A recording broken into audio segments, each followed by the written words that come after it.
Gracia y paz de nuestro amado Señor Jesucristo para todos mis hermanos y mis hermanas que abren este video.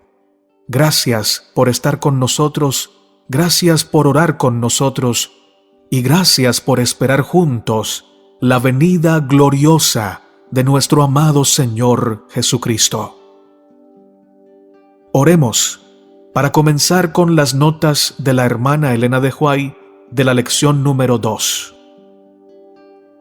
Padre nuestro que estás en el cielo, santificado sea tu nombre. Gracias, Señor, por la vida, gracias por tu abrazo eterno, gracias por amarnos tanto.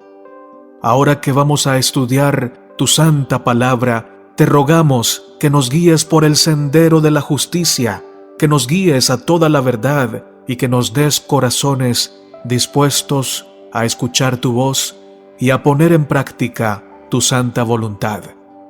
En el nombre de Cristo Jesús. Amén, Señor. Sábado 4 de julio.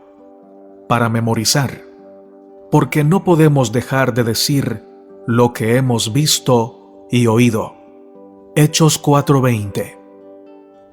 El apóstol Juan pasó sus primeros años en compañía de los incultos pescadores de Galilea. No gozaba de la educación que proporcionaban los colegios, pero por medio de su asociación con Cristo, el Gran Maestro, obtuvo la más alta educación que el hombre mortal puede recibir. Bebía ávidamente de la fuente de sabiduría, y luego trataba de guiar a otros a esa fuente de agua que salta para vida eterna. Juan 4:14. La sencillez de sus palabras, el sublime poder de las verdades que pronunciaba y el fervor espiritual que caracterizaba sus enseñanzas le dieron acceso a todas las clases sociales. Sin embargo, aún los creyentes eran incapaces de comprender plenamente los sagrados misterios de la verdad divina expuestos en sus discursos. Él parecía estar constantemente lleno o imbuido del Espíritu Santo. Trataba de conseguir que los pensamientos de la gente captaran lo invisible. La sabiduría con la cual hablaba hacía que sus palabras destilasen como el rocío, enterneciendo y subyugando el alma. La edificación del carácter, página 59. Estamos muy rezagados en comparación con el punto donde deberíamos estar en la experiencia cristiana. Estamos rezagados en cuanto a dar el testimonio que debiera ser dado por labios santificados. Aun cuando estaba sentado en la mesa, Cristo enseñaba verdades que infundían consuelo y valor al corazón de sus oyentes. Cuando su amor habite en el alma, como un principio vivo, brotarán del tesoro del corazón palabras adecuadas a la ocasión, no palabras livianas ni triviales, sino elevadoras, palabras de poder espiritual. Consejos para los maestros, página 539. Aquel cuyo corazón está resuelto a servir a Dios, encontrará oportunidades para testificar en su favor. Las dificultades serán impotentes para detener al que esté resuelto a buscar primero el reino de Dios y su justicia. Por el poder adquirido en la oración y el estudio de la palabra, buscará la virtud y abandonará el vicio. Mirando a Jesús, el autor y consumador de la fe, quien soportó la contradicción de los pecadores contra sí mismo, el creyente afrontará voluntariamente y con valor el desprecio y el escarnio. Aquel cuya palabra es verdad, promete ayuda y gracia suficientes para toda circunstancia. Sus brazos eternos rodean al alma que se vuelve a él en busca de ayuda. Podemos reposar confiadamente en su solicitud, diciendo: en el día que temo, yo en ti confío. Salmos 56, verso 3. Dios cumplirá su promesa con todo aquel que deposite su confianza en Él. Los Hechos de los Apóstoles, página 372 y 373. Todos los verdaderos hijos de Dios revelarán al mundo su unión con Cristo y sus hermanos. Aquellos en cuyos corazones mora Cristo llevarán el fruto del amor fraternal. Comprenderán que como miembros de la familia de Dios están señalados para cultivar, fomentar y perpetuar el amor y la amistad cristianos, en espíritu, palabras y acción.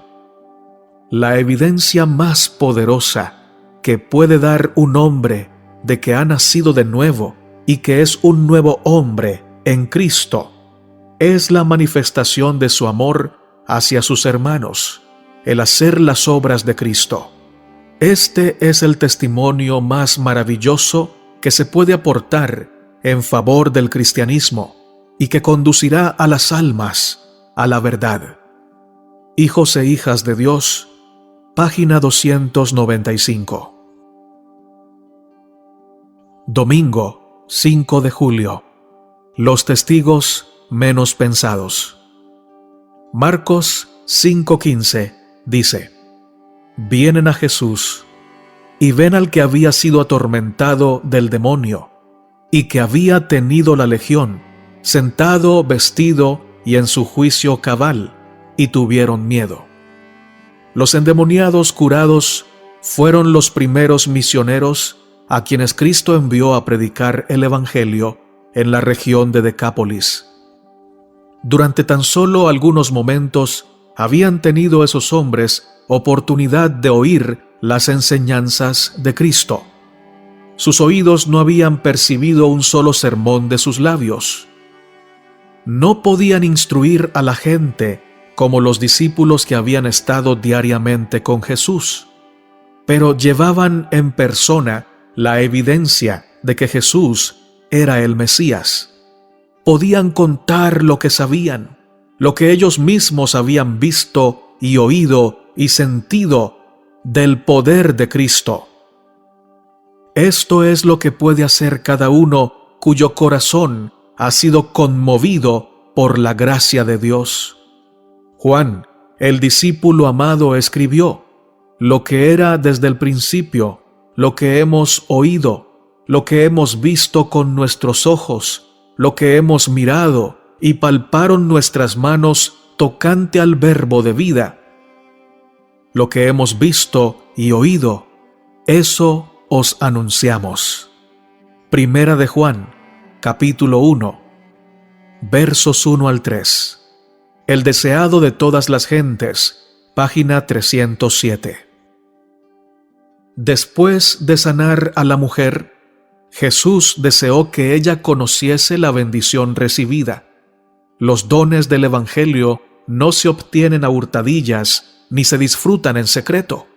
Así también el Señor nos invita a confesar su bondad. Vosotros, pues, sois mis testigos, dice Jehová, que yo soy Dios. Isaías 43:12. Nuestra confesión de su fidelidad es el factor escogido por el cielo para revelar a Cristo al mundo. Debemos reconocer su gracia como fue dada a conocer por los santos de antaño. Pero lo que será más eficaz es el testimonio de nuestra propia experiencia. Somos testigos de Dios mientras revelamos en nosotros mismos la obra de un poder divino. Cada persona tiene una vida distinta de todas las demás y una experiencia que difiere esencialmente de la suya. Dios desea que nuestra alabanza ascienda a Él señalada por nuestra propia individualidad. Estos preciosos reconocimientos para alabanza de la gloria de su gracia, cuando son apoyados por una vida semejante a la de Cristo, tienen un poder irresistible que obra para la salvación de las almas. El deseado de todas las gentes página 313. Para nuestro propio beneficio, debemos refrescar en nuestra mente todo don de Dios. Así se fortalece la fe para pedir y recibir siempre más. Hay para nosotros mayor estímulo en la menor bendición que recibimos de Dios que en todos los relatos que podemos leer de la fe y experiencia ajenas. El alma que responda a la gracia de Dios será como un jardín regado. Su salud brotará rápidamente. Su luz saldrá en la oscuridad y la gloria del Señor le acompañará. Recordemos pues la bondad del Señor y la multitud de sus eternas misericordias. Como el pueblo de Israel, levantemos nuestras piedras de testimonio e inscribamos sobre ellas la preciosa historia de lo que Dios ha hecho por nosotros. Y mientras repasemos su trato con nosotros en nuestra peregrinación, declaremos con corazones conmovidos por la gratitud: ¿qué pagaré a Jehová por todos sus beneficios para conmigo? El deseado de todas las gentes, página 314. Lunes 6 de julio. Proclamando al Cristo resucitado. Una luz resplandecía en derredor de la tumba, pero el cuerpo de Jesús no estaba allí. Las mujeres temieron, se dieron vuelta para huir, pero las palabras del ángel detuvieron sus pasos. No temáis vosotras, les dijo, porque yo sé que buscáis a Jesús, que fue crucificado. No está aquí, porque ha resucitado como dijo. Venid, ved el lugar donde fue puesto el Señor, e id presto, decid a sus discípulos que ha resucitado de los muertos. Volvieron a mirar al interior del sepulcro y volvieron a oír las nuevas maravillosas. Otro ángel en forma humana estaba allí y les dijo: ¿por qué buscáis entre los muertos al que vive? No está aquí, mas ha resucitado. Acordaos de lo que os habló cuando aún estaba en Galilea, diciendo: es menester que el Hijo del Hombre sea entregado en manos de hombres pecadores, y que sea crucificado, y resucite al tercer día. ¡Ha resucitado! ¡Ha resucitado! Las mujeres repiten las palabras vez tras vez. Ya no necesitan las especias para ungirle. El Salvador está vivo y no muerto. Recuerdan ahora que cuando hablaba de su muerte, les dijo que resucitaría. ¿Qué día es este para el mundo? Prestamente las mujeres se apartaron del sepulcro y con temor y gran gozo fueron corriendo a dar las nuevas a sus discípulos. El deseado de todas las gentes, páginas 732 y 733. Suponiendo María que se trataba del hortelano, le suplicó que si se había llevado a su Señor, le dijera en dónde lo había puesto para llevárselo ella. Entonces Jesús le habló con su propia voz celestial, diciendo: María. Ella reconoció el tono de aquella voz querida y prestamente respondió: Maestro, con tal gozo que quiso abrazarlo. Pero Jesús le dijo: no me toques, porque aún no he subido a mi Padre, mas ve a mis hermanos y diles: subo a mi Padre y a vuestro Padre, a mi Dios y a vuestro Dios. Alegremente se fue María a comunicar a los discípulos la buena nueva. En esa ocasión no estaba presente Tomás, quien no quiso aceptar humildemente el relato de los demás discípulos, sino que con firme suficiencia declaró que no lo creería, a no ser que viera en sus manos la señal de los clavos y pusiera su mano en el costado que atravesó la lanza. En esto denotó Tomás falta de confianza en sus hermanos. Si todos hubiesen de exigir las mismas pruebas, nadie recibiría ahora a Jesús ni creería en su resurrección. Pero Dios quería que cuantos no pudiesen ver ni oír por sí mismos al resucitado Salvador, recibieran el relato de los discípulos. No agradó a Dios la incredulidad de Tomás. Cuando Jesús volvió otra vez a donde estaban sus discípulos, hallábase Tomás con ellos, y al ver a Jesús, creyó. Entonces Tomás exclamó: «Señor mío y Dios mío». Pero Jesús le reprendió por su incredulidad, diciendo: «Porque me has visto, Tomás, creíste. Bienaventurados los que no vieron y creyeron». Primeros Escritos, páginas 186 y 187. Martes 7 de julio. Las vidas transformadas marcan la diferencia. Hechos 4:13.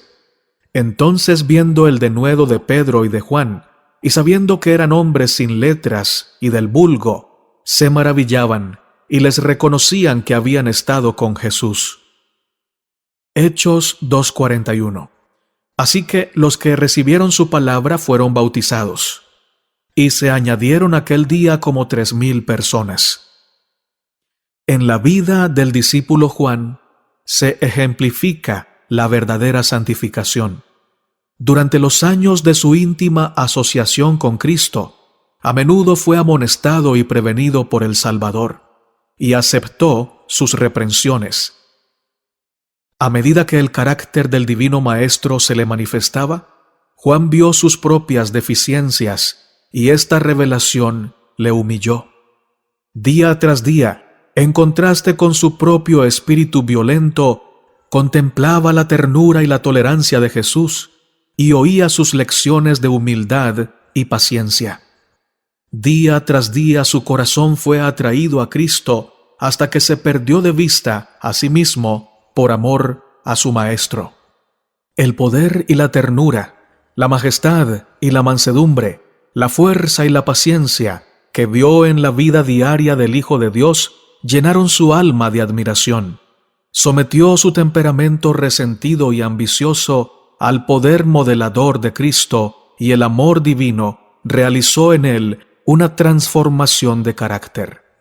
Hechos de los Apóstoles, página 445. Cuando Cristo mora en el corazón, el alma rebosa de tal manera de su amor y del gozo de su comunión que se aferra a Él, y contemplándole se olvida de sí misma. El amor a Cristo es el móvil de sus acciones.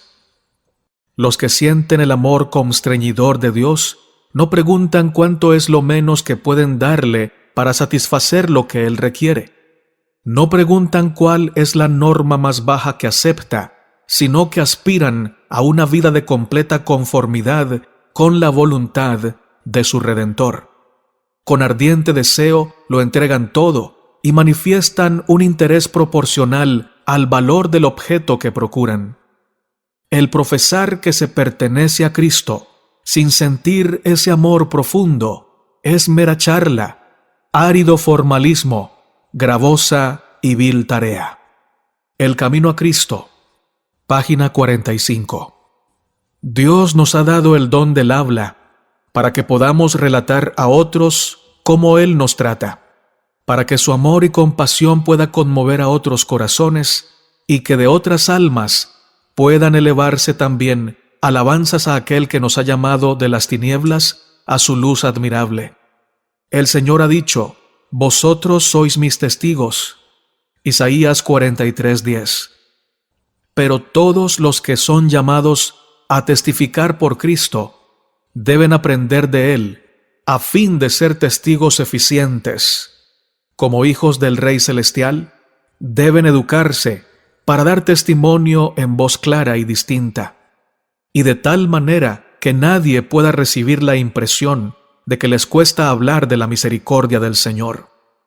Consejos para los maestros, página 230. Todos debemos llegar a ser testigos de Jesús. El poder social, santificado por la gracia de Cristo, debe ser aprovechado para ganar almas para el Salvador. Vea el mundo que no estamos egoístamente absortos en nuestros propios intereses, sino que deseamos que otros participen de nuestras bendiciones y privilegios. Dejémosle ver que nuestra religión no nos hace faltos de simpatía ni exigentes. Sirvan como Cristo sirvió para beneficio de los hombres todos aquellos que profesan haberle hallado. El deseado de todas las gentes, página 127. Miércoles 8 de julio. Compartir nuestra experiencia.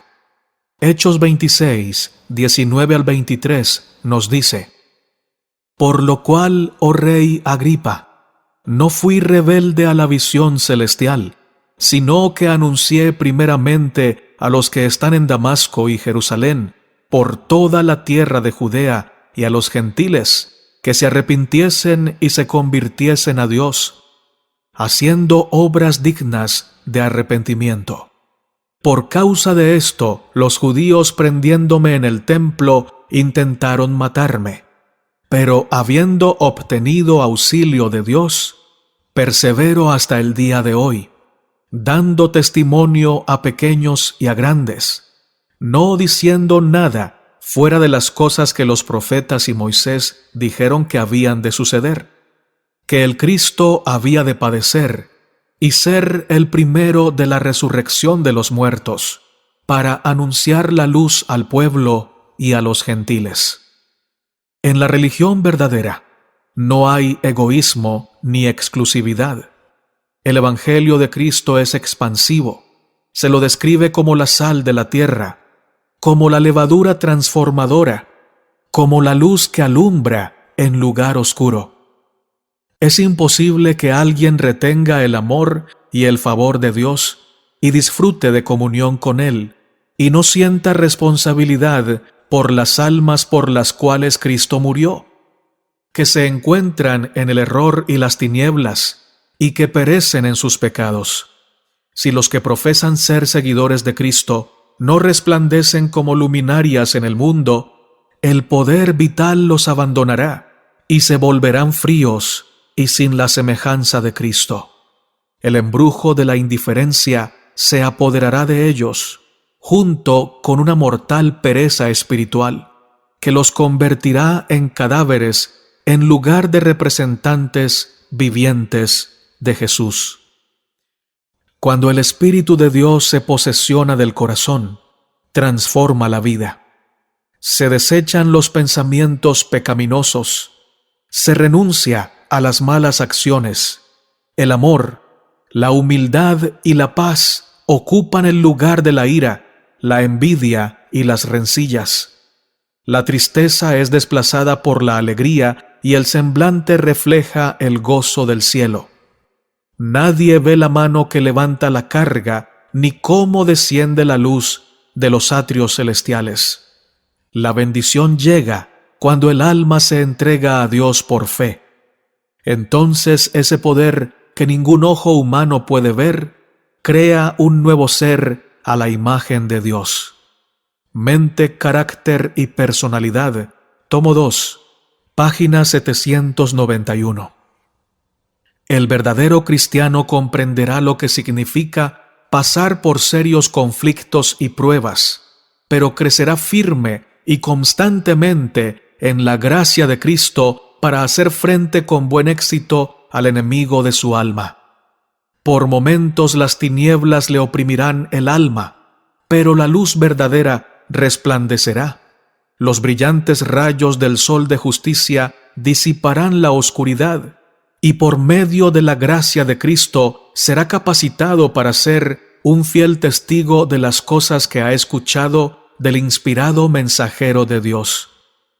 Al comunicar de este modo la verdad a otros, el obrero de Cristo obtendrá una visión más clara de las abundantes provisiones hechas a todos, de la suficiencia de la gracia de Cristo para toda ocasión de conflicto, pesar y prueba.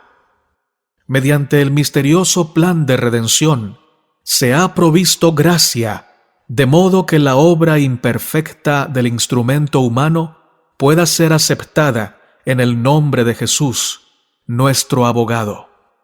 La maravillosa gracia, página 260.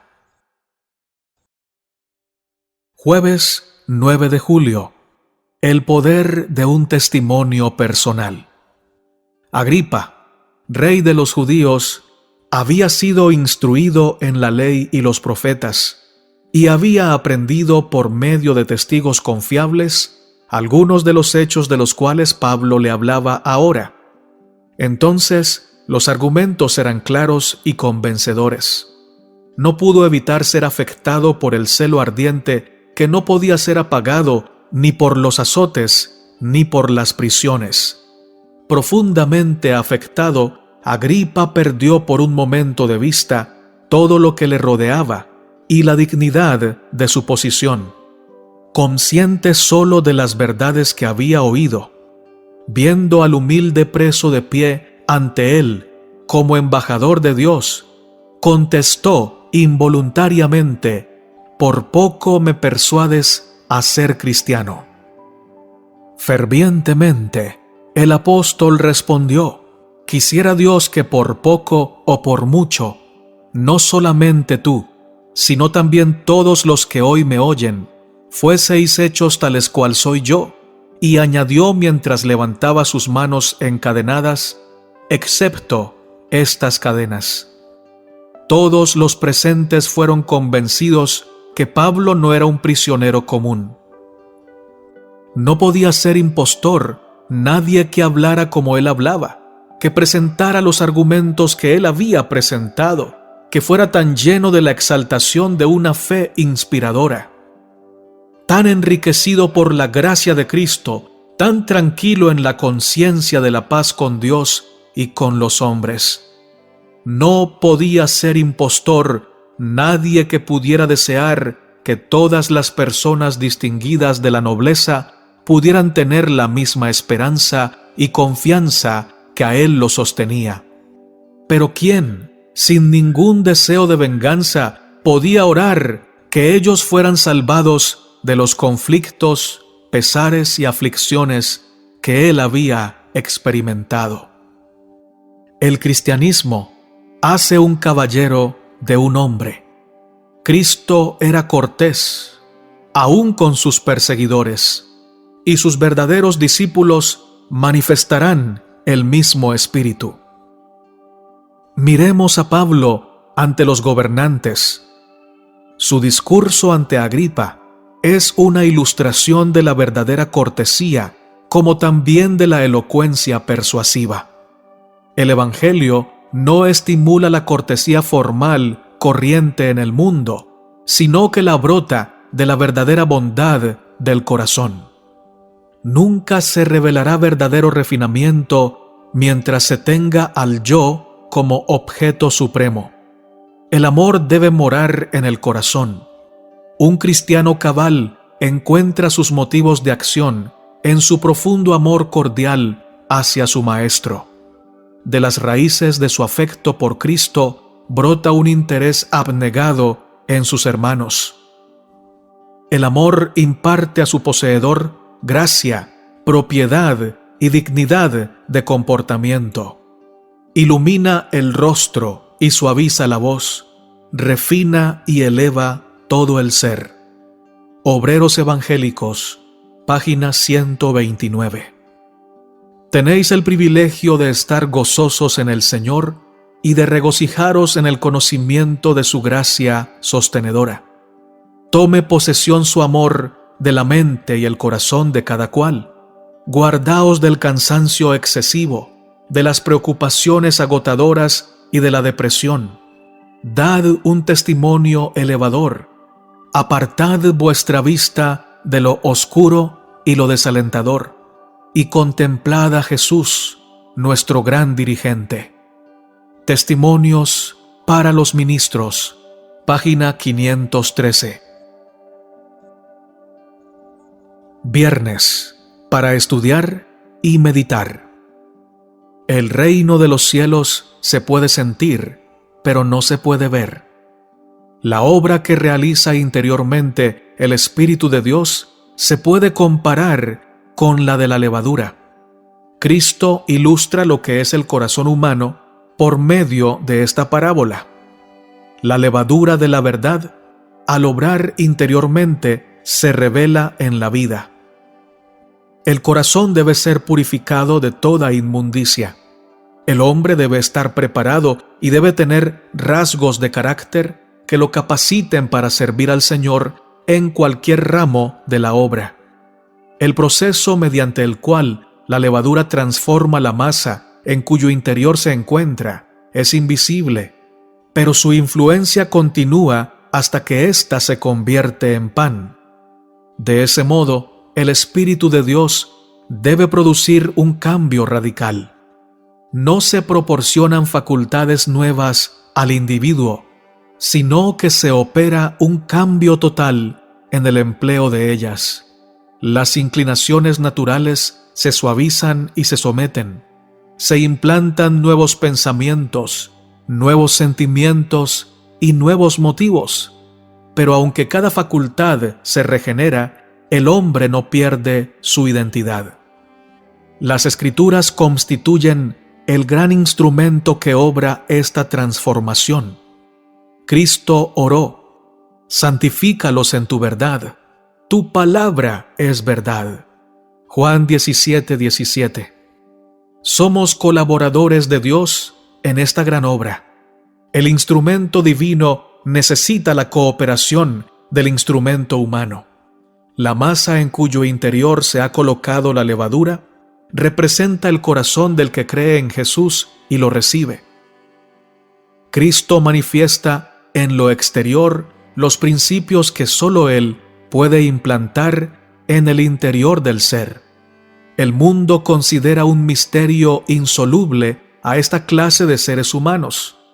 El hombre egoísta y amante del dinero vive para comer y beber y gozar de los bienes de este mundo, pero no tiene en vista la eternidad. No toma en cuenta el mundo eterno. En cambio, los que reciben y creen la verdad tienen esa fe que obra por el amor y purifica el alma de todo lo sensual.